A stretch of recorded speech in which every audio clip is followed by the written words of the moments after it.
One News, Radio 5, and 1PH. The Interior Department orders barangay officials to ensure that residents stay in their homes to prevent the spread of COVID-19.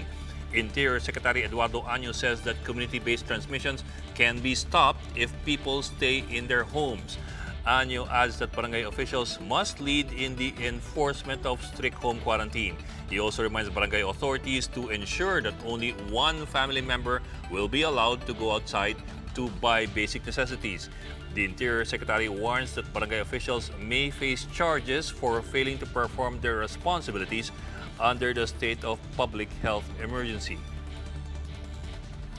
IBON Foundation says millions of non-regular workers and informal earners are facing lost wages and earnings due to the Luzon-wide lockdown. According to the research group, a total of 14.4 million people, that's 3 out of 6 or 5 workers in Luzon, will be affected by the government's enhanced community quarantine. They are non-regular employees in private establishments and government, as well as informal workers such as those with family-operated businesses. Let's look deeper into that report. Sunny Africa, the director of IBON Foundation, is joining us over the phone. Sunny, good afternoon and thank you for joining us. Hi Ed, good afternoon. Hi Sunny. Tell us first about the numbers. Where did you get the numbers and basically what it means? Well, we based on the labor force survey and some previous studies of the proportion of non-regular workers among those informal establishments and those working in the informal sector. That's why we came out with our estimate for 2019 of 5.9 million non-regular workers among those working in establishments, and I think much bigger problem, the 8.5 million informal earners, basically those in the informal sector and they're not employed by others, but they're finding their own way. But at the same time, Sunny, government has announced that it is putting together a fund of some sort for social amelioration. We're wondering how this ties in with the numbers. Would this help, and how exactly could this help, if at all? For now, the most positive is the 5,000 peso financial assistance offered by the Department of Labor. Okay. It might be a bit difficult to apply for that. I don't know how fast we can actually release that, but that's a good start. But the problem with even that 5,000 financial assistance of DOLE, that will at most reach the more or less 5.9 million workers in formal establishments who are non-regular. It's not even actually counting the remaining regular workers. So I'm not sure if the government has allotted enough money for that. And I think the big problem really is, again, the almost 9 million informal earners. But I also want to highlight, we tried to look at the supposed 27.1 billion war chest against COVID that the government announced the other day. It's a bit tricky because it turns out most of it are just existing programs. So we think that's a big problem because this is from a budget passed in 2019 for 2020 that was on pre-identified needs. So apparently, the government just recycled these existing programs, claimed they're for COVID-19 response, but it's not actually additional to a pre-identified problem. So I think there's going to be a big gap there, and it's a bit disappointing for such a drastic measure like the Luzon-wide lockdown. The government apparently hasn't prepared enough of a fund to support the additional people displaced because of this. But Sunny, of the 27.1 billion peso package, around 2 billion pesos is supposed to be for wage subsidy.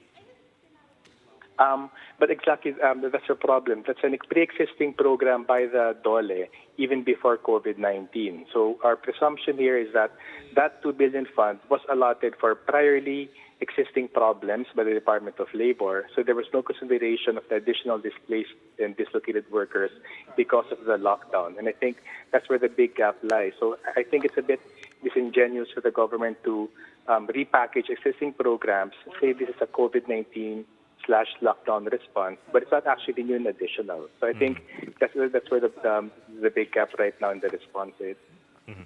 Well, Sunny, I'm wondering, I suppose that the question for a lot of people is this, how do you strike that balance between the need to contain the problem with a quarantine of some sort versus the need of ordinary people to go out and make a living? Yung social distancing versus social realities.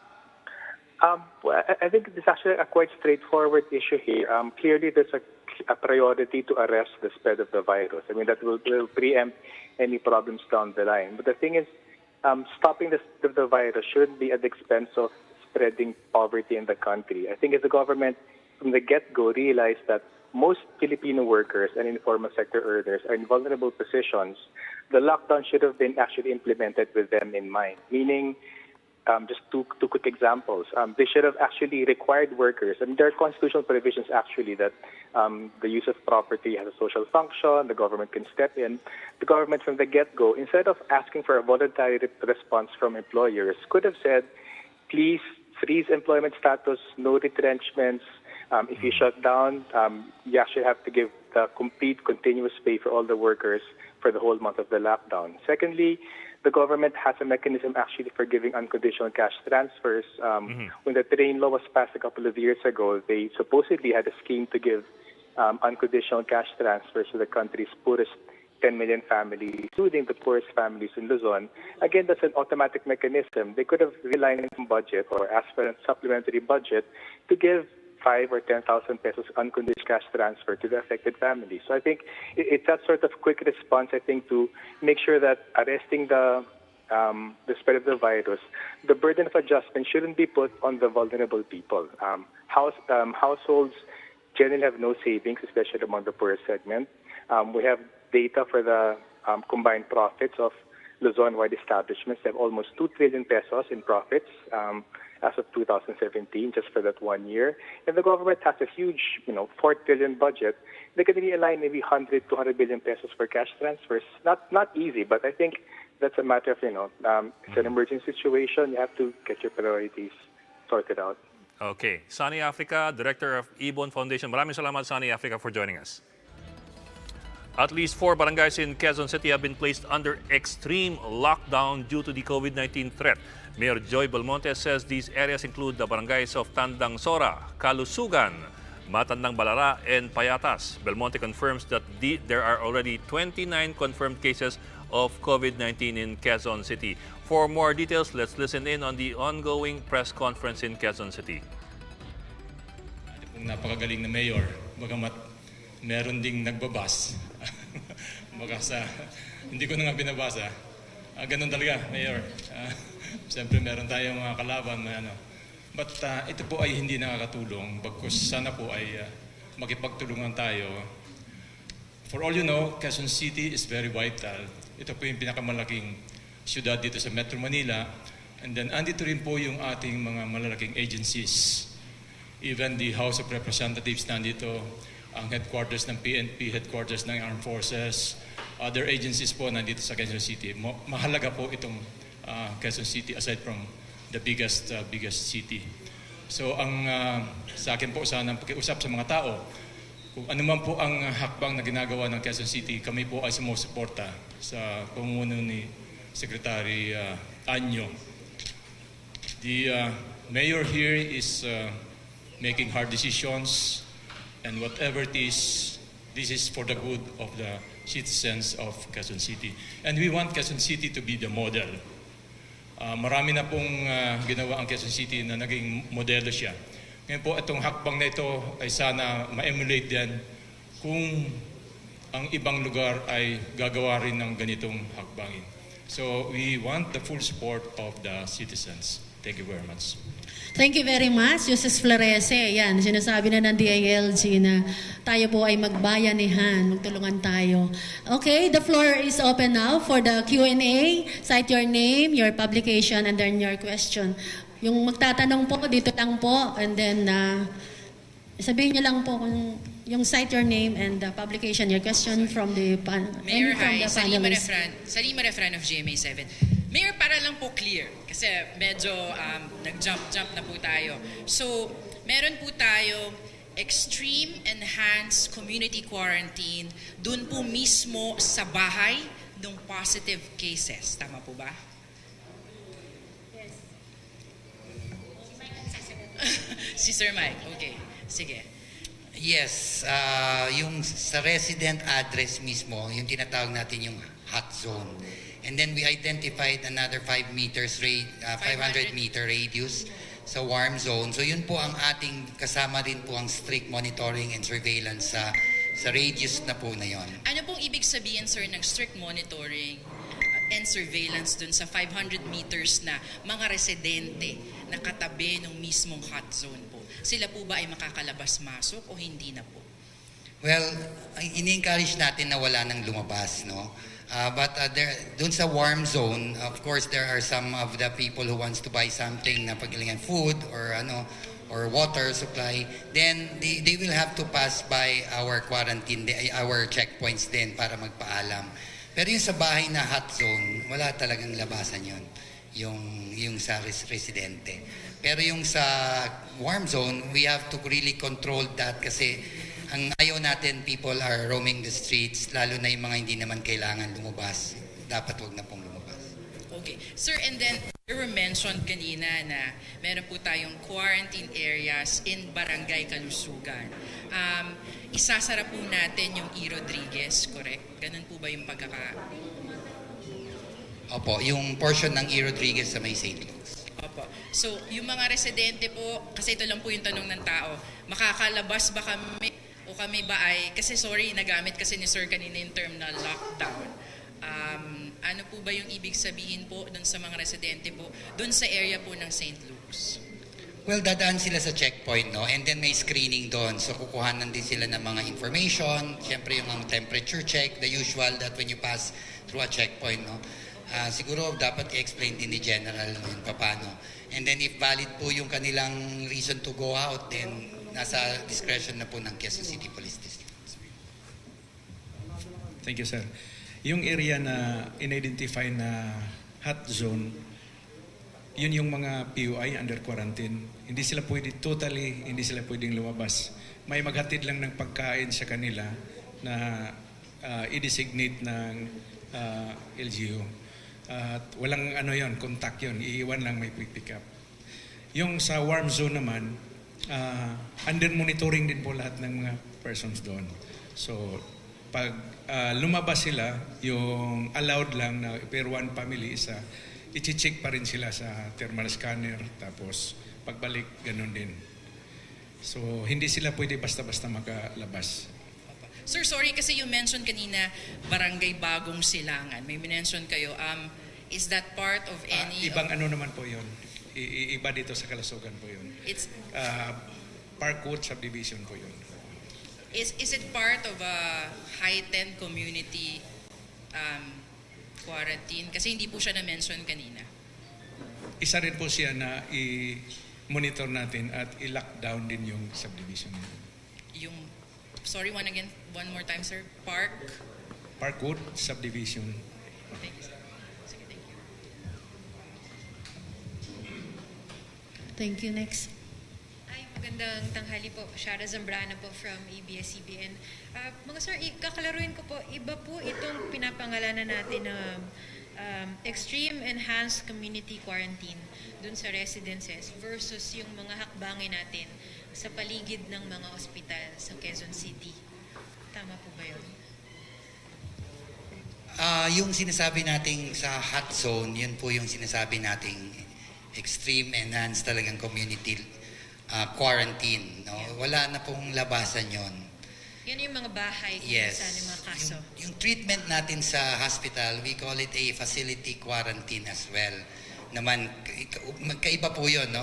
We are not letting them, we're not forbidding them to go in and out of that hospital. But what we're trying to do here is to make sure that yung papasok sa mga facility na to ay yung mga taong nagtatrabaho doon at talagang essential doon sa facility. Kaya nga po meron tayong sinasabing kung dadalaw ka, hanggat maaari gusto natin isa lang ang dalaw or isa lang ang caretaker, hindi na po yung 5 kayong family or 10 para hindi na po tayo makapigil tayo sa pag-transmit ng mga pwede nating makuha. Sir, baka pwede pong para mas malinaw, i-wrap up natin konti. Ilan po yung hot zone versus ilan yung under community quarantine? Well, if you look at the numbers, yung 29, no, yung 29 addresses na yon, we will consider it as a hot zone. Yung inireport po namin sa inyo today is nakita namin sa DRM Council Incident Management Team that we have to prioritize, no, para unti-unti po natin i-implement yung mga ganitong scheme, no? At definitely 29 yung hot zone natin plus yung hospitals na nabanggit po namin kanina. Tapos, what is peculiar about yung mga pinag-uusapan po natin ngayon, yung sa Barangay Kalusugan and Barangay Tandang Sora, and also Bagong Silangan? Hindi. Just the two. So, Tandang Sora at Kalusugan lamang. Ano po yung kaibahan uli nila? Bakit sila yung mas inuuna nating i-discuss versus yung ibang of the Kasi po, sila po ay may tatlong cases of confirmed cases sa barangay na yon. So, sila po ang ating ginawang top priority. So, inaasahan po natin yung same measures na gagawin po natin dito.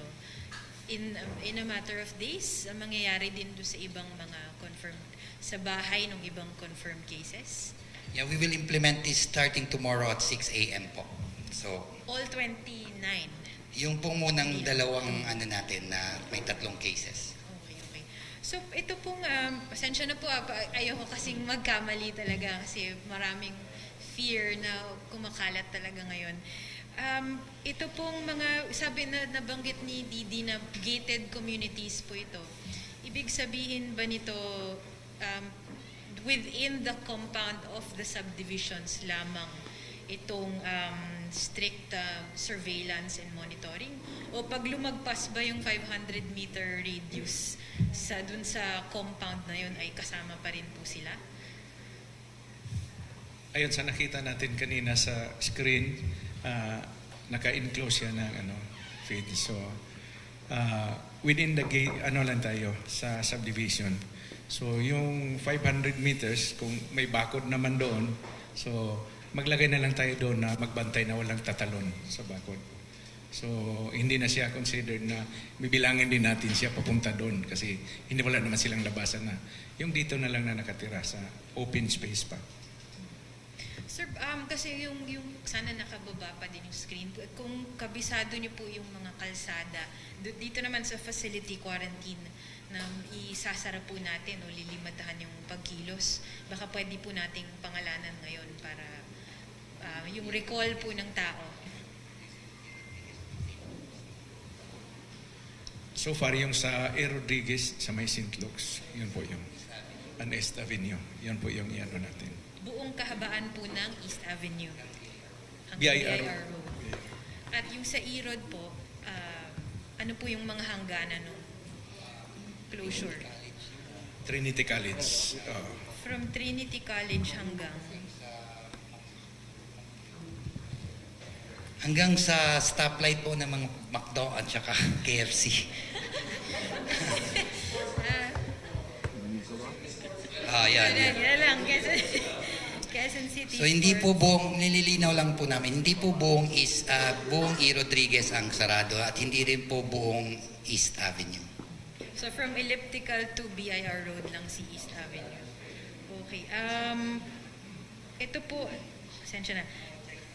Ano pa pong kalsadang mahalaga na banggitin natin ngayon bukod dito sa dalawang ito? Well, sa ngayon, General, yung palang na-identify namin, no? Siyempre yung mga artery ng East Ave, no? If you're coming from Matalino Street, no, dito sa likod ng City Hall, if you want to go to East Avenue, huwag na kayong dumaan doon dahil close po yun. So from that stretch from the Elliptical Road up to the BIR Road. Mayor, ano po I'm sure yung mga ibang residents po of Quezon City ay matatakot po sa balitang ito, na whole communities are being, what do you call it, parang restricted. Ano po yung pwede nating sabihin?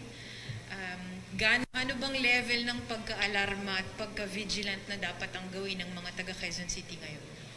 Wala naman din pagbabago in terms of what we've already told them to do, no? Kasi matagal na naman sinasabi sa kanila, basta stay home and you will be safe. At ito naman ay ginagawa lang natin as a precautionary measure, lalong-lalo na dun sa mga hospitals. Kasi syempre pinagmamalaki natin tayo ang hospital capital, pero meron din palang downside yung pagiging hospital capital kasi pag meron nga ganitong infectious disease, talagang sa inyo rin dadalhin, no? And we just really really want to protect our citizens from infection because this is an infectious disease. But like we mentioned, if they follow the protocols already given to us by the task force, na manatili lang sa kanilang mga tahanan, I think wala namang kailangan ikatakot. At kung dumaan man sa checkpoint, ito ay para sa kanilang kabutihan. So, wag po silang mag-alala. Kaya nga nung nagpasa po tayo ng ordinansa na yung iba kasi gamit na salitang curfew, hindi po yun ang ginamit namin. Kasi gusto nga namin bigyan diin na hindi po ito isang bagay na dapat katakutan, kundi ito isang bagay na ginagawa natin para sa ating proteksyon at para sa ating pong kabutihan at para po sa ating sa pangangalaga po ng ating kalusugan. So wag po silang matakot. Kahit naka-uniform po si General na ganito, hindi po siya nakakatakot. Napakabait po niya. At kabutihan lang po natin ang kanyang iniisip. No? So the people should just cooperate and nothing to be afraid of. Just follow the directions po na sinabi po ng ating pong pamahalaan. No? At hindi na po natin hihintayin na dumami pa yung cases dun sa places of residence nung yung mga singular positive cases, ano, gagawin na natin itong extreme enhanced community quarantine.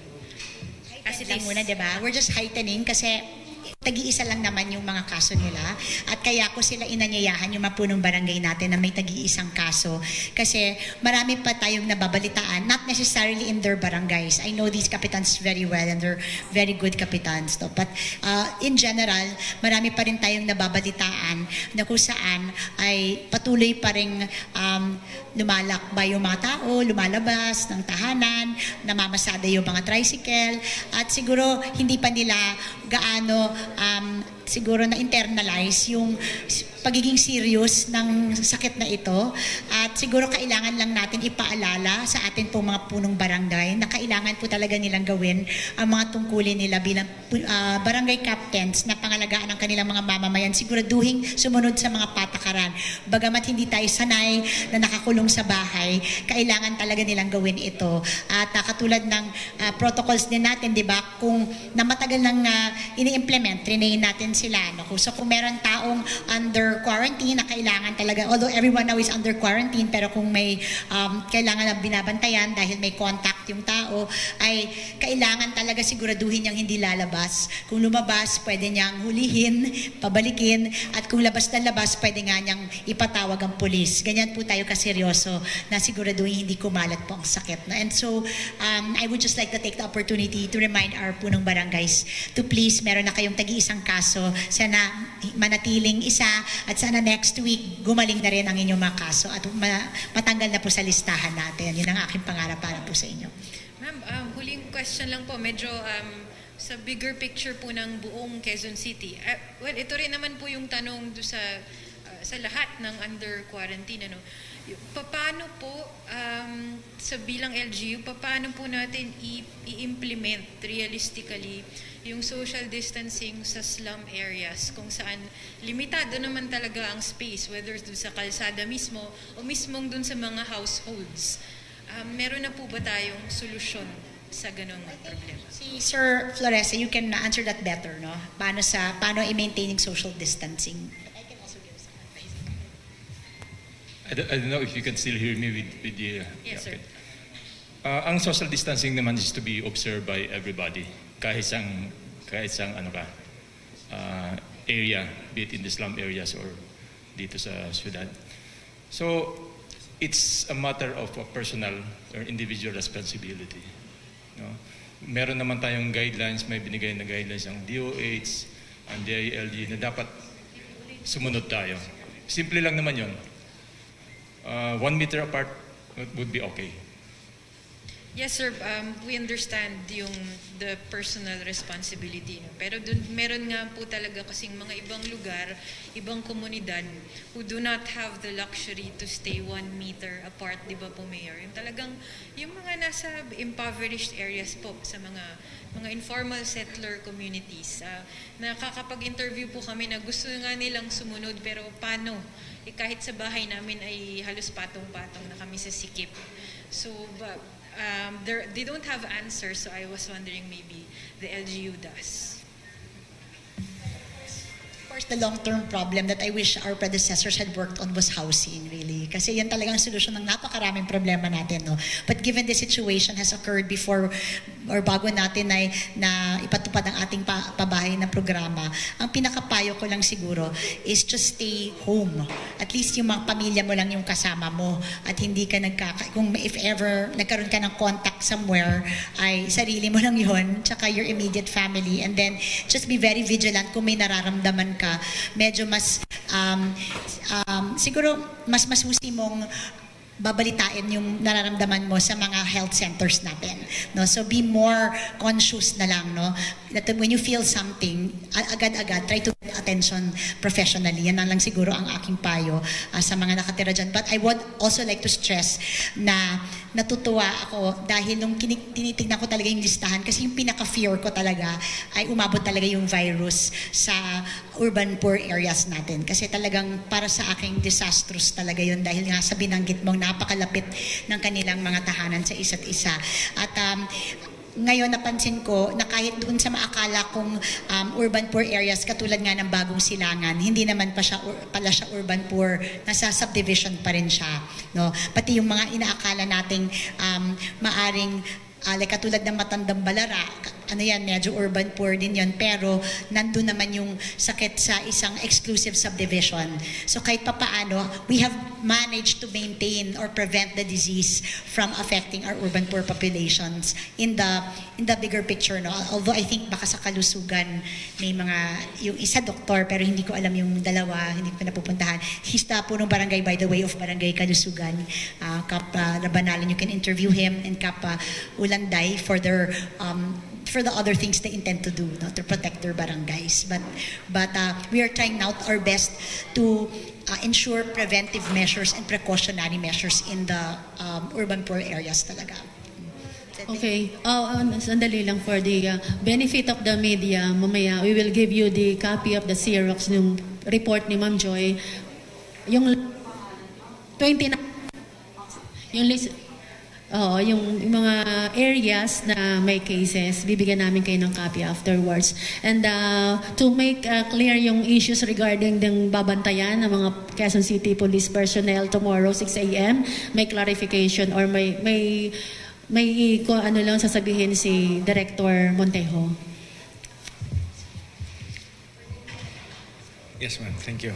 Para lang clear. Alam naman natin yung kalaban natin ngayon, itong virus. Alam din natin na hindi natin siya makikita, hindi natin maramdaman, hindi natin malasahan. So, ang base sa mga expert, ang DOH, mag-transfer ito kung may movement ng human. Di ba? So, ano ang gagawin natin? I-restrict natin ang movement para hindi na siya matransfer sa iba pa. Wala nang hawaan. So, itong mga sinasabi namin na heightened ngayon, in-advise natin lahat, yun na pong nasabi ng ating mahal na mayor na kung maaari, magstay lang lahat nasa bahay, kung maaari. Pero alam natin na hindi pwede. Mayroon tayong dapat gawin. So may mga specific tayo na tinututukan ngayon to focus na. So aside doon sa mga binabanggit natin, titingnan din natin itong mga dapat na i-block or i-lockdown natin ng mga areas. So yung nabanggit ko na po, yung sa Bagong Silangan, yung Parkwood, isang gate na lang ang open, tapos mayroon na tayong hot zone doon na na-determine at saka yung warm zone. Na-explain na rin po kanina. Yung sa likod na gate, totally black na natin. Tapos the whole perimeter will be watched for those mag-over the backhood. Dito naman sa Himlayan, mayroon din kaming na Himlayan Road, mayroon din kaming i-block dyan na area. Tapos dito naman sa Kalusugan, yun ang gate ng St. Catherine Subdivision. Yun na po. And yung nabanggit kanina na streets ng East Ave at saka sa A-Road. Yun po ang mga streets na babantayan natin.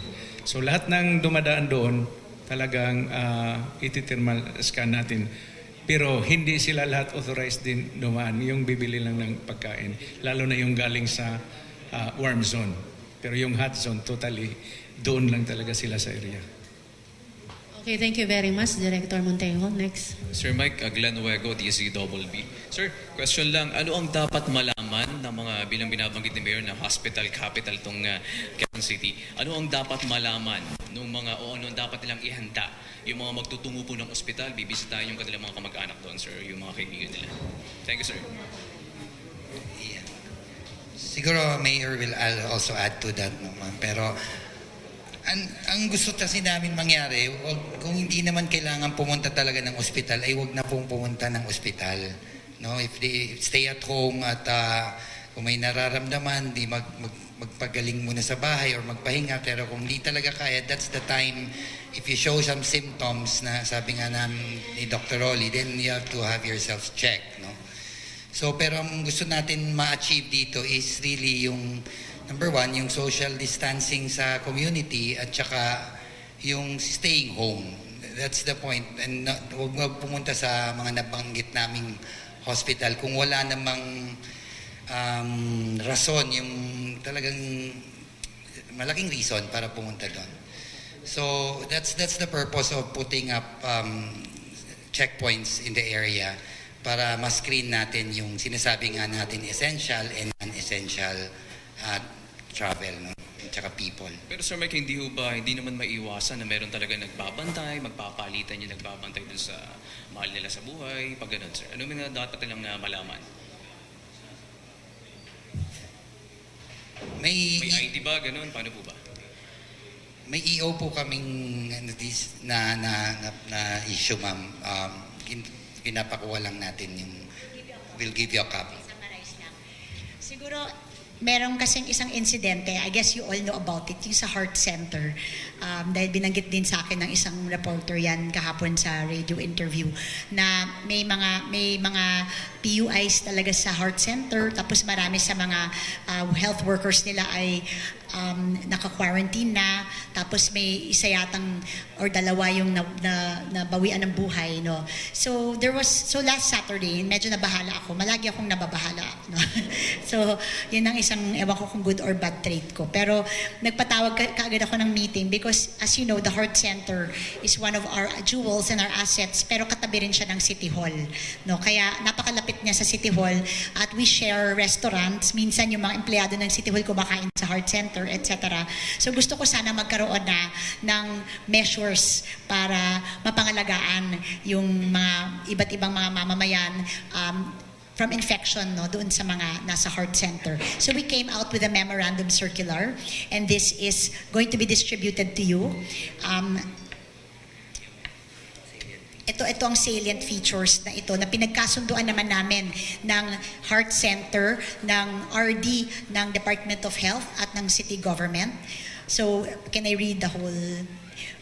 So pursuant to the memorandum issued on 14th March 2020, which was the day that we signed this, by the Office of the City Mayor on controlling public access to the Philippine Heart Center, East Avenue Medical Center, Philippine Lung Center, and National Kidney Transplant Institute of the Philippines, the following persons are exempted to the aforementioned restrictions. Patients in need of care. So everyone else is not exempted, ha? So patients in need of care, doctors, consultants, or employees performing essential medical or support services, persons delivering essential supplies, family member, caretaker of patients confined in the hospital, provided that each patient may not have more than 2 caretakers at a time. Okay. Bakit 2? Gusto ko sana 1. Kaya lang, minsan, pag 1 at kailangan iwanan yung pasyente para bumili ng gamot, natatakot naman maiwan na mag-isa yung pasyente. Kaya ginawa namin 2. No? And authorized government personnel performing essential work. So yan yung ginawa namin kasunduan with the Heart Center.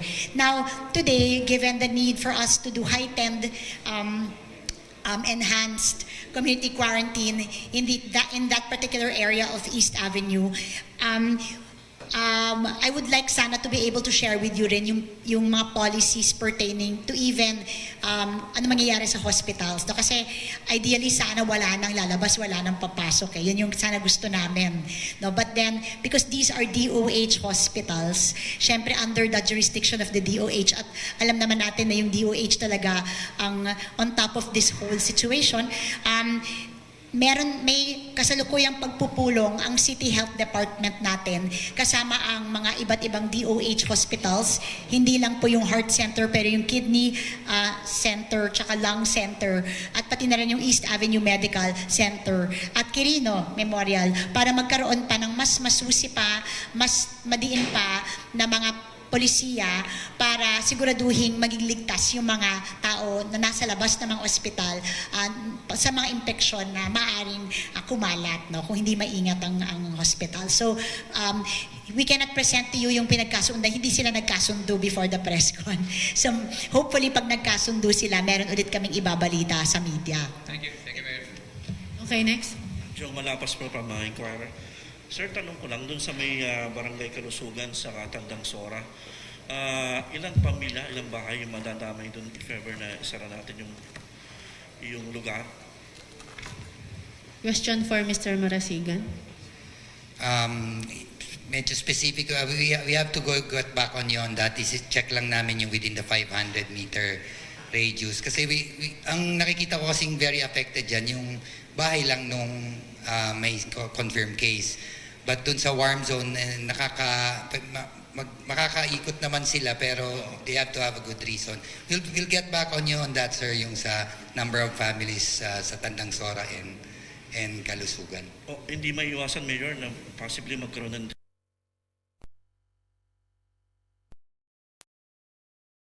bahay nila o kabarangay nila na malalaman yung case nila.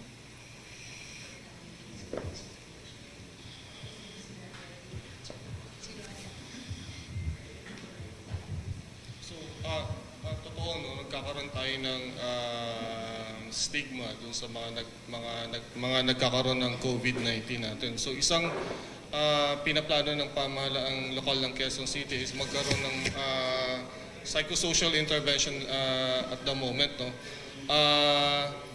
Kasi yung mga patient natin parang siyempre natotraumatize kasi hindi natin sila pinalalabas dun sa loob ng bahay. Pero ikaw ba naman mag 14-day quarantine dun sa bahay, hindi ka malungkot, no? Hindi ka then you worried that yung kapamilya ay nasa ospital at hindi mo mapuntahan.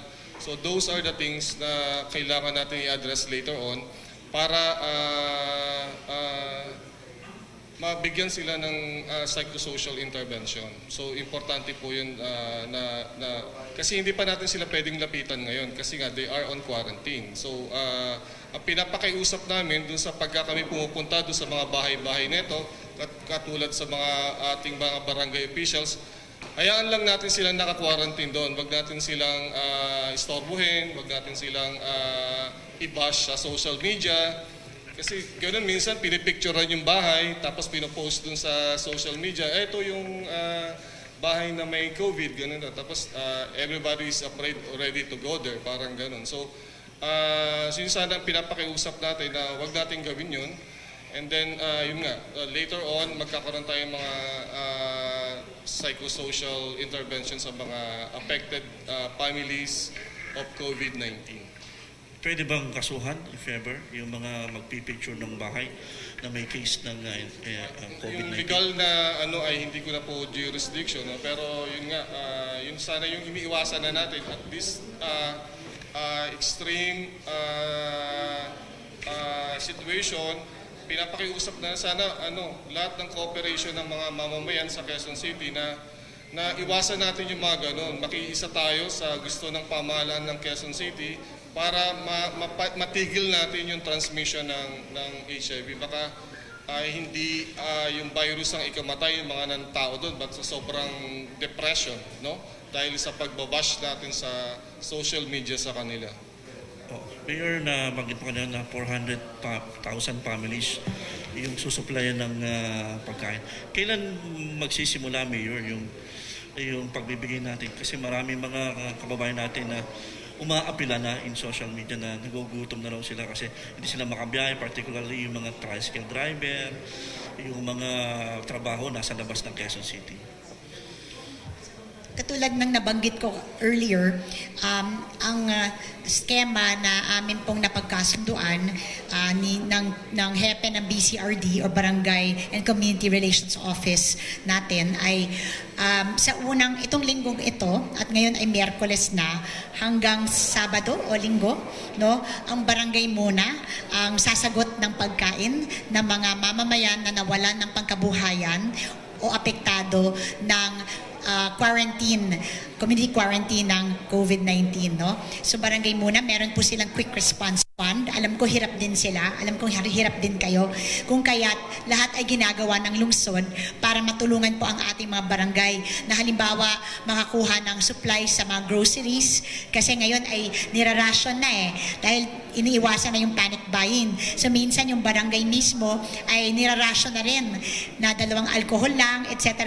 So gumagawa kami ng paraan para yung mga taga-barangay ay makakuha ng sapat na supplies para sa kanilang mga mamamayan. So isa yan sa hakbang na itinutulong na yun ng lungsod sa mga barangay. But the first week, kanila yon.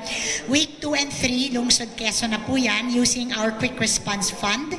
Tapos yung ika-4 na linggo, doon po tayo nag-aapela sa pambansang pamahalaan through the DSWD na kung sana ay tayo ay matulungan, no?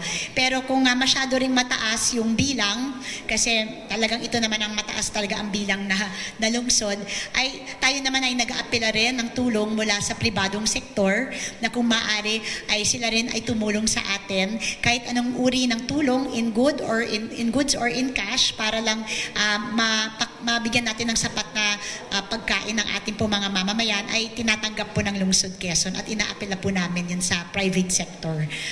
So hopefully wala po tayong magiging problema sa pagkain ng ating po mga mamamayan. And I think that kapag sila ay nakakakain ng mabuti, hindi naman talaga sila paparada, diba? Hindi na sila lalabas kasi kaya nga sila lumalabas, naghahanap ng paraan para kumita, pero kung sagot naman ng pamahalaan ang kanilang pangangailangan, hindi na nila kailangan lumabas unless it is to buy essential goods and materials.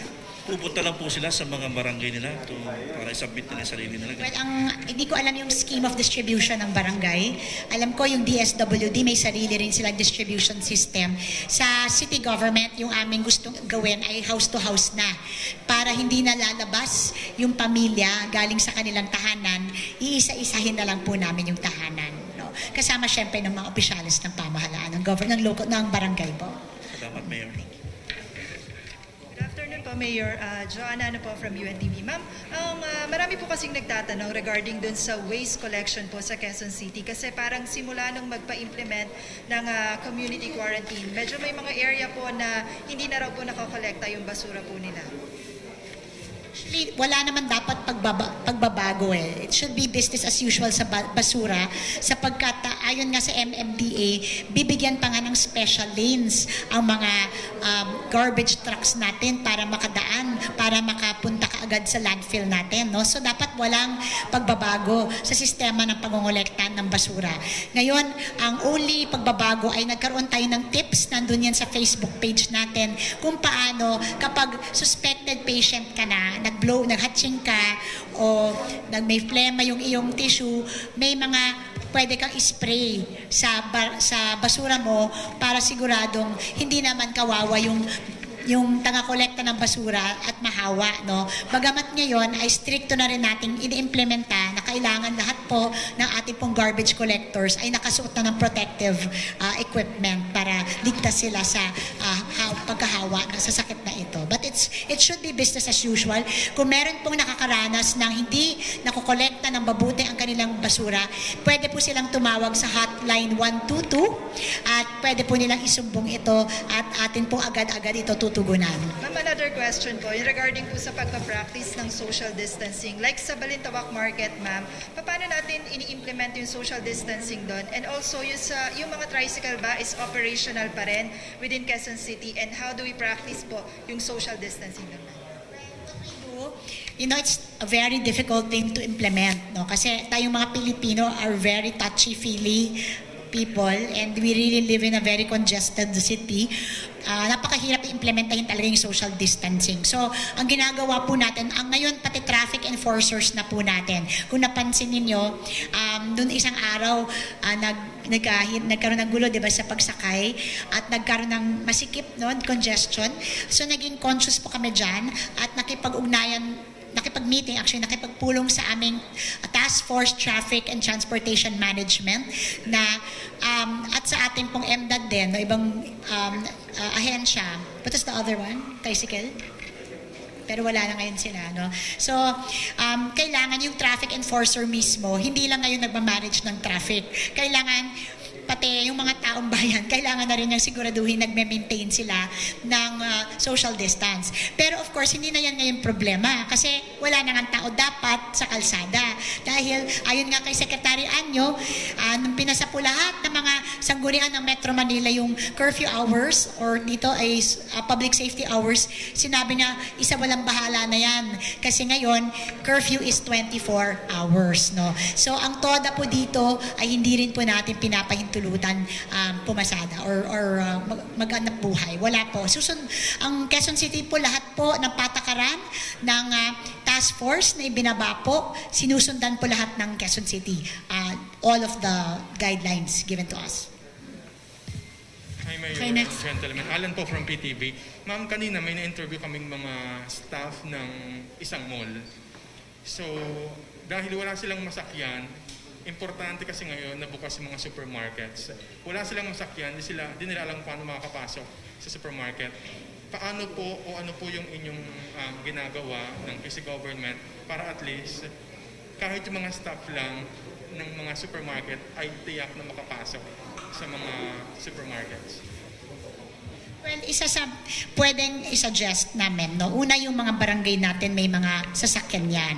So, kung it is within their power and it's reasonable for them to do so, pwede naman pong makipag-ugnayan yung supermarket sa barangay para magamit ang sasakyan ng barangay, provided that social distancing is still observed sa loob po ng sasakyan. Pero isa rin po sa ginagawa ng Lungsod Quezon, at ito ay aktibo po namin inaapela sa pribadong sektor through our BPLD, ay nakikiusap na kami sa lahat ng mga establishments na sila na rin po ang mag-provide ng shuttle service para po magdala ng kanilang mga empleyado sa iba't ibang mga establishmento. Total, sila lang naman ang kumikita ngayon. So sila lang ang may kakayanan. Tama? So actually monopoly na nga ngayon kasi wala na nga ibang magawa yung tao kundi pumunta sa grocery. So sila lang nga yung swerte ngayon sa panahong ito. Dapat sana they should do their part and be the ones to shuttle their employees to the different establishments. Yan po ang pakiusap ng lungsod. Dahil ang lungsod po, bagamat may mga bus po tayo, ang prioridad po naman natin ay ang sarili nating mga empleyado. So meron tayong shuttle service para sa sarili nating mga empleyado at shuttle service para sa iba't ibang mga healthcare professionals na kailangan lumipat-lipat from one hospital to another. So yan ang priority po ng transportation system ng city government. Okay, ma'am, last question on my part. Yung mga small establishment, small businessmen na baka raw pwede umapila ang sa government na ma-waive din yung kanilang 1 month na upa. May na-interview po kami kanina dyan. Umuupa sila sa mga building dito po sa Quezon City. Ngayon nagsanga po sila. So they are requesting na baka umapila po ang QC government sa mga big establishments na nagpapaupa na baka pwedeng i-waive muna for this month.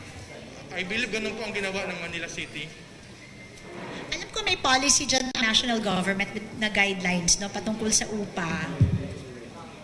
Hindi pa pala klaro. Pero yung tanong po ninyo, wala pong problema sa local government na mag-intervene in behalf of our small, micro businesses para po hindi po nila masyadong maramdaman ang bigat ng pagtigil ng trabaho at pagtigil ng negosyo. Ay handa po ang Lungsod Quezon na mag-intervene para po sa kanilang kapakanan, no, to cushion the impact of this crisis. Okay, next. Last question. Okay, sorry po. Just to add to the earlier question about shuttle buses, the company should be able to provide shuttle vehicles to their employees, and then we also have the vehicles of the barangays. You should be able to tap them Now, yesterday during the IATF meeting, it was also discussed, and the AFP is requested to provide also vehicles if needed.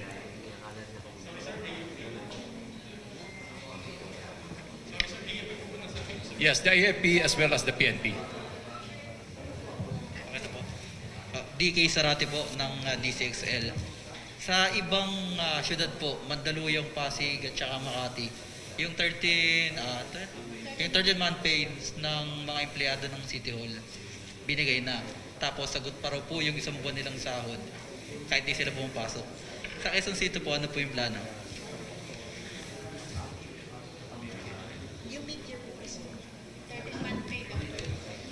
13-month pay? O pinag-aaralan pa? Hindi, actually, I think the last meeting na meron kami is, pinapasa na ba ng Mandaluyong? Kasi kahapon magkasama kami ni Mayor Menchi. Hindi pa siya sigurado kung gagawin niya. Meron na. Meron na. Yung sa, alam ko lang kay Mayor Isko, nabanggit niya sa akin, no? Napag-usapan po namin yun. At ang napagpasyahan ng Execom meaning lahat po ng mga department head, doon sa consultation meeting, ay since lahat naman ng mga empleyado ay na hindi natin pinapapasok ay work at home at sinesweldohan naman ng buo, bagamat hinihingi ng iba ang kanilang 13th month, ay pinag-aaralan pa natin ito ng mabuti kasi tingin namin baka nabibigla lang sila sa paghingi pero hindi naman nila kailangan, tapos dadating ang araw na kakailanganin nila, halimbawa enrollment ng kanilang anak, tapos wala na tayong maibigay kasi nagastos na nila or nagamit na nila, no? So tingin namin there is no immediate need for a 13th month pay to be released considering na work from home na nga sila at kompleto pa naman ang tanggap na sahod ng lahat na empleyado. Wala pong nababawasan na sahod at wala pong nawawala ng sweldo kahit wala po sila sa City Hall. May nagpapatanong din po, kasabay po ng gatong sitwasyon, may mga proyekto po yung City Hall na natigil. At yung ilang construction worker, yung iba sinasabi arawan or kailangan nila ng kita. Kasama po ba sila sa posibleng pagkalooban ng tulong ng gobyerno? Yeah, sila ang tinatawag nating daily wage earners at sila po ay kasama doon sa programa ng ating pong lungsod para sa lahat ng naapektuhan ng sakit na ito. Dahil this is a force majeure, kumbaga hindi naman nila inasahan. So lahat po ng mga naapektuhan ay aalagaan po ng lungsod sa pamamagitan po ng food packages sa kanilang mga pamilya. Thank you, Mayor.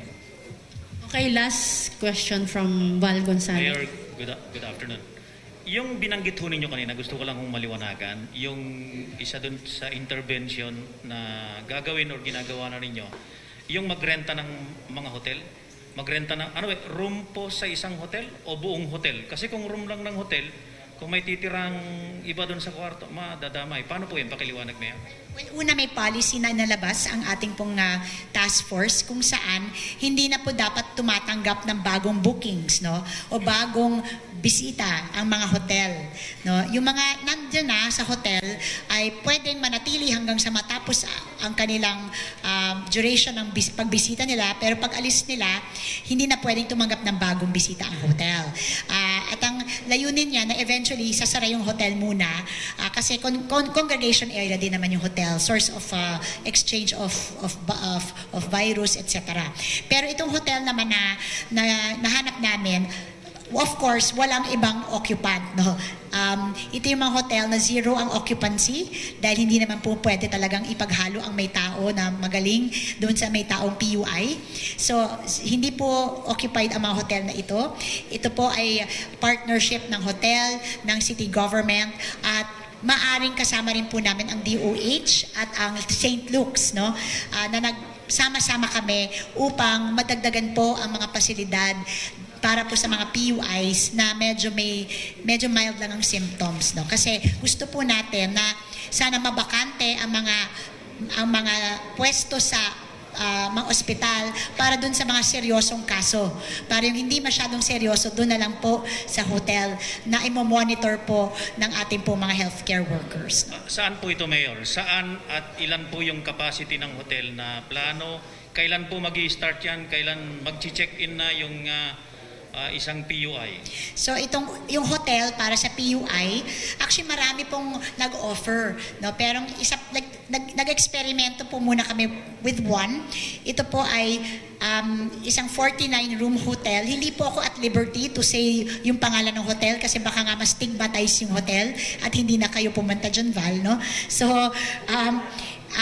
ito po ay malapit lang, hindi gaano kalayo para mapuntahan po ng ating mga doktor at magsisimula na po ang operations dito sa Huwebes, Thursday po. So tomorrow. Ilan po yung initially ay dadalhin po So pansamantala? 49 rooms pero ang decision po kung sino po ang ililipat doon ay nasa City Health Department po. Ang staff po ay hindi na ho yung mga staff ng hotel kundi mga doktor. Staff ata sino ba, Doc Loralis? People from the health worker from our City Health Department, health worker from Quezon City Gen, and Maklang Hospital that will man this hotel. So we'll treat it like a hospital, no? Para yung mga nandun ay will also be monitored sa kanilang health condition. So ang ilalagay natin dito yung mga hindi seryosong kaso, tsaka yung walang mga comorbidities, no? O so, hindi mga elderly people kasi yun yung mga delikado so nandun sila sa hospital. Yung mga hindi naman, ayaw natin kasi silang pauwiin, no? So, ganito kasi nangyayari, no? Pag yung PUI tinest tapos pinauwi tapos turn out positive, ang hirap na pabalikin dun sa mga hospital, wala ng kwarto dun sa mga hospital. So what our mayor did is to really rent this hospital for this person under investigation para maalagaan natin sila mabuti at hindi sila makahawa sa kanilang mga kapamilya, sa kanilang community. No? Opo. At yun po, wala na ho silang babayaran ho ron. Basta Quezon City Government na ho ang bahala sa lahat ng mga gastusin. Tama po kayo. Monitor po sila. At may isa pa po kaming project. Ito po ang nakipag-ugnayan po kami sa mga hotel na may na zero occupancy para yung mga healthcare workers din po natin hindi na po uuwi, lalo-lalo na yung mga madalas kasama yung mga pasyente, hindi na uuwi sa kanilang pamilya. May titirhan na rin po silang hotel, no? So meron na rin po tayong agreement ngayon with a hotel for a 100-room libre po ito. Binigay po ng hotel ng libre bilang kanilang corporate social responsibility program. So our healthcare workers will be staying in this hotel. Paano po yung, last na lang po, paano po yung, like yung sa St. Luke's, nasa barangay Kalusugan, kaya isinailalim siya sa extreme hot zone category. Paano kung yung location ng, paano magiging treatment natin sa komunidad, doon sa lugar, kung nasaan mismo yung hotel? Mayroon ho bang ipatutupad na total lockdown ho roon, manned by QCPD, walang papasok, o paano para just to make sure na yung mga residente malapit dun sa area kung saan man ho itong hotel na ito ay maproteksyonan ho lalo? Again, yung i-house natin po sa hotel, from what we understand here, are PUIs, no? So it's just a warm zone treatment. Kung ano po yung heightened enhanced community quarantine dito rin sa within the 500 meters po dito sa na-identify nating hotel. So ganun din po, wala naman hong nagbago at talagang nag-intensify lang talaga tayo ngayon ng efforts na to make sure na kung hindi naman pwedeng lapitan yung mga ganitong facility ng mga tao para hindi na po tumaas yung mga cases natin of transmission. Kailan ho yung check-out time nila? Kasi mga PUI sila, ano yun, walang dalaw, wala hong pwedeng pumasok. Kailan ho ang kanilang check-out time? 3 hours. Siguro hindi naman 3 hours. So, ang dadalhin doon ay yung mga inaswab na natin na pasyente. No? We wait for the negative result. So, pag nag-negative na siya, he can actually be checked out. Lalo na pag wala ng mga simptomas. No? Ano po yun? Isang room, isang tao? Opo. We implemented one patient, one room. Okay. Thank you so much po. Malinaw. Thank you po. Okay, thank you very much from the members of the media. Yan po yung ating latest ng COVID-19 coverage status.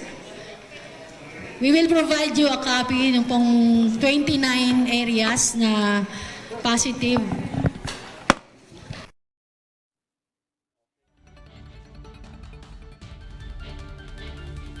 Okay, you were just watching just a while ago the live press conference called for by Quezon City Mayor Joy Belmonte as well as other officials of Quezon City. As you heard, several areas of Quezon City have now been put under some sort of extreme lockdown or extreme quarantine. We will go through these details just now. Are we okay? Okay. Okay. Okay, just a quick recap of what they were discussing a while ago.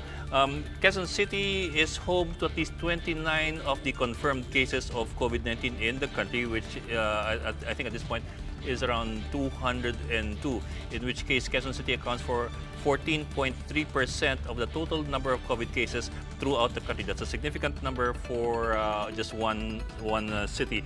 Now, as far as the QC extreme lockdown is concerned, Mayor Belmonte and the QC officials said that they're putting up certain parameters with which to establish a quarantine or a special quarantine. For example, the residences of those who have been confirmed to have COVID-19 are now declared as special hot zones. What this means is that residents in that house, the people who live in that house, will no longer be allowed to leave for any reason unless it's really an emergency approved by local health officials.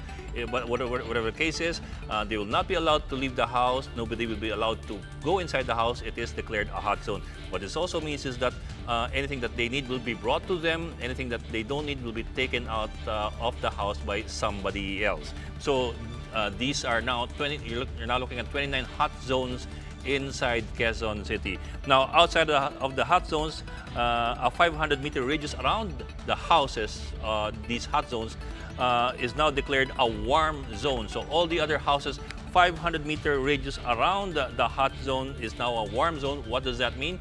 That means that these are special quarantine areas na babantayan po ng mga checkpoints. Ibig sabihin, nobody will just move in and out without undergoing special screening. And again, we're talking about certain protocols here. For example, they will need to undergo screening with thermal scanners. They will be checked for symptoms of any disease and so on down the line.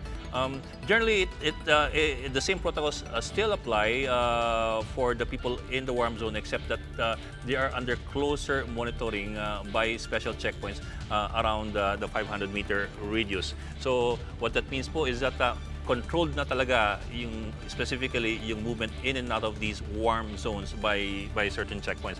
So outside of the 500-meter warm zone, you have the general community, which is of course still covered by the Luzon quarantine. And again, the protocols that we have announced already previously apply to all the other people around or outside the warm zone. So just to recap po yung mga special quarantine areas, yung hot zone po, that's the residence o yung bahay mismo ng confirmed case. Now, the confirmed case more likely is not going to be in that house anymore. That confirmed case is more likely in the RITM or in the other hospitals around Metro Manila. However, the fact is kasi, or the possibility is kasi that confirmed case has had contact or very close contact with people inside that house, so that house is considered a hot zone. So residents of a confirmed case, no outside activity will be allowed. Hindi po sila pwedeng lumabas o wala rin ibang pwedeng pumasok.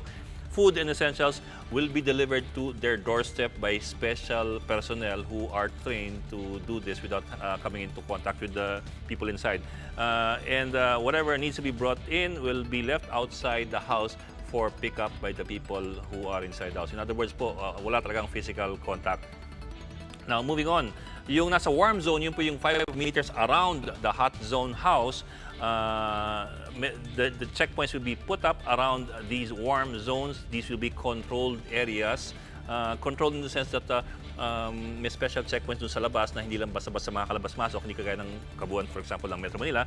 And you will have people being screened as they go in and out. Of course, they will have to have good reason to come in and out of the warm zone. And as we have reviewed before, these would include the need to go out for basic supplies and basic services. All the people in the warm zone will be under strict monitoring, and of course the safety protocols will be very, very strictly enforced. Now, these are the areas that they mentioned doon po sa press con ni Mayor Belmonte. These are St. Catherine, Parkwood Subdivision, or I think it's called Parkwood Hills. This is in the area, I think, of Barangay Payatas, which was earlier identified as one of the areas. Tandang Sora, Himlayan Road, at yung Barangay Payatas. And special quarantine or special facility quarantine areas have also been put around several hospitals in the QC area. Kasi Quezon City is considered to be the epicenter of Philippine hospitals. Dito maraming tampulan ng mga ospital ng Pilipinas. So around Quezon City po, that's around St. Luke's, Quezon City, that is already considered a facility quarantine from Trinity College until a certain stoplight. We're not yet sure what stoplight in particular. As well, yung East Avenue Medical Center from BIR Road po to Elliptical, may checkpoint na rin po dyan. So hindi kayo basta-basta makalabas-masok. Hindi naman ibig sabihin na hindi kayo pwedeng pumunta, pero they advise that if you do need to go to these hospitals, special facility quarantine hospitals, you will only be allowed one person to come in or out to visit. We have Mayor Joy Belmonte on the line with us. Mayor Joy, maraming salamat po for joining us. Ay, maraming salamat, Ed, at maraming salamat po sa mga nakikinig sa ating pong palatuntunan for having me. Yes, Mayor. Mayor, well, we were just listening to your press conference a while ago, and ano po, what made you decide to put up these extreme lockdowns or special quarantine areas po? Was there anything? Yeah, well, Sir Ed, di ba, alam naman natin yung guidelines ng ating pong national government na kailangan po, di ba, sabi nila kung may isang barangay positive coming from separate households, lockdown ka agad yung barangay na yan. Tapos kung dalawang barangay ang ganyan, lockdown na yung city. Nagkaroon po ako ng ng 4 na barangay where there were more than 2 cases that were unrelated, no? At 3 barangay na 2 cases na unrelated. So I fit the criteria ng isang lungsod na dapat nang isara, di ba? Kaya nung nakipag-ugnayan ako, kasi ako yung type na gusto ko talagang sumunod sa mga patakaran ng pamahalaan para ma-solve na natin yung problema. Hindi ako yung uri ng leader na tumututol pa. Basta gusto ko lang agad na mabigyan ng tugon. So, nakipag-ugnayan ngayon ako sa DILG. Sinabi ko, may ganito akong problema. Ano ang payo nyo? At nag-meeting naman po kami at sabi naman sa akin ng DILG kasi ang lungsod Quezon, kakaiba po ang karakter. Napakalaki po ng lungsod. Yes. So hindi po pwedeng itrato na one city in the sense na magkakahawaan ng lahat. Dahil ang lalayo naman din ng mga barangay na pinag-uusapan dito. No? Yeah. So, nung nagkaroon po ng pagpupulong, lahat naman po ng concerned agencies ay present at napag-usapan na pag-desisyonan na ang kailangan lang talaga is mas heightened lang po na monitoring, heightened lang po na pagbabantay at siguro checkpoints lang to make sure that the persons who might be positive or who might have symptoms hindi na po makakalat ng mga sakit, no? So mas ganun lang naman po ang mangyayari, no? So may mga areas katulad ng East Avenue na magkakaroon ng closure, no? Dahil po dun sa East Avenue Medical Center. Dahil dun sa hindi East Avenue, din Heart Center, 'di ba? Yung hospital belt, ika nga. Ang dami-dami dong PUI sa loob, ang dami-dami dong kung hindi natin i-restrict, labas-pasok pa rin yung mga tao, hindi natin alam kung sila ay positive or negative. Tapos yung mga komunidad naman ng ating lungsod ang maapektuhan. So, our measures are meant to just be precautionary, heightened precautions lang po para hindi na po magkahawaan. And most of them are located in hospital areas. Bukod dun sa dalawang, kasi yung Kalusugan actually, yan naman yung barangay na malapit din sa St. Luke's. So tingin natin ay yung isang kaso doon, doktor. So tingin natin baka it's because of the close proximity din to St. Luke's Hospital kaya nagkaroon ng hawaan sa barangay na yan. So yan ang gusto rin nating maiwasan. No? Mayor, ano po, kasi we have I think 202 cases now nationwide, 29 po from Quezon City, amounts around 14% of the total. Medyo malaki-laki nga rin naman po yung nasa Quezon City ngayon na victims. For 14%. 14% po of the total. Yes, actually lumiit pa nga because dati 187 cases, 29 cases ang Quezon City, 15% kami or more. Ngayon naging 14%, so less pa nga yun. No? Pero when you compare it to Metro Manila, I prefer to compare to Metro Manila. Quezon City kasi is 25% of Metro Manila. And 25% of cases in Metro Manila are in Quezon City. So hindi naman lumalabis sa bilang for a city of our size. Hindi pa naman nakakabahala to that extent na. Okay. Mayor, just to summarize po, we're looking at special quarantine areas kung saan mas maigpit ng checking, yung mga checkpoints dun sa yung mga lugar na binanggit niyo kanina. Maliban pa yun, of course, dun sa hot zone areas na talagang walang pasok, walang labas dun sa mga bahay. Opo. Yung bahay mismo yan ang hot zone. Tapos yung tinatawag na warm zone, yung 500 meters radius around that house ay strict monitoring, then heightened monitoring, making sure na yung mga tao hindi nagtatambay doon, walang congregating of people, mass gatherings, etc. Yun ang tinatawag na warm zone. Pero ideally, again, Ed, uulitin ko, ideally dapat talaga walang tao sa kalsada. Opo. Lahat ay nasa loob ng kanilang mga tahanan. Opo. And that bears really repeating over and over again. If you don't need to go out, then please do not go out and do not put yourself at risk. Opo, and in fact, I just as a last word, laging sinasabi o mag-alcohol o mag-mask. Pero actually, ang ayon sa mga scientists, social distancing and social restrictions and isolation is the best way to avoid the disease. No, kailangan na talaga, malayo ka sa tao. Okay. Maraming salamat po, Mayor Joy Maraming Belmonte. salamat. Sorry po, happy birthday na rin po. Ay, maraming salamat. God bless po. Thank you po. Ingat po. And meanwhile, like what we mentioned earlier, the health department reports 15 new cases of COVID-19, bringing the total number of cases to 202. There are also 3 more fatalities, putting the death count to 17. The 3 new deaths include patients 201, 57, and 160. All 3 people expired Tuesday, March 17. The health department also announced 3 more recoveries, making a total recovery count of 7. And that is the latest on the enhanced and expanded community quarantine in Luzon. For more updates, follow News 5, the Philippine Star, and Business World Online. I'm Ed Lingao. We are One News.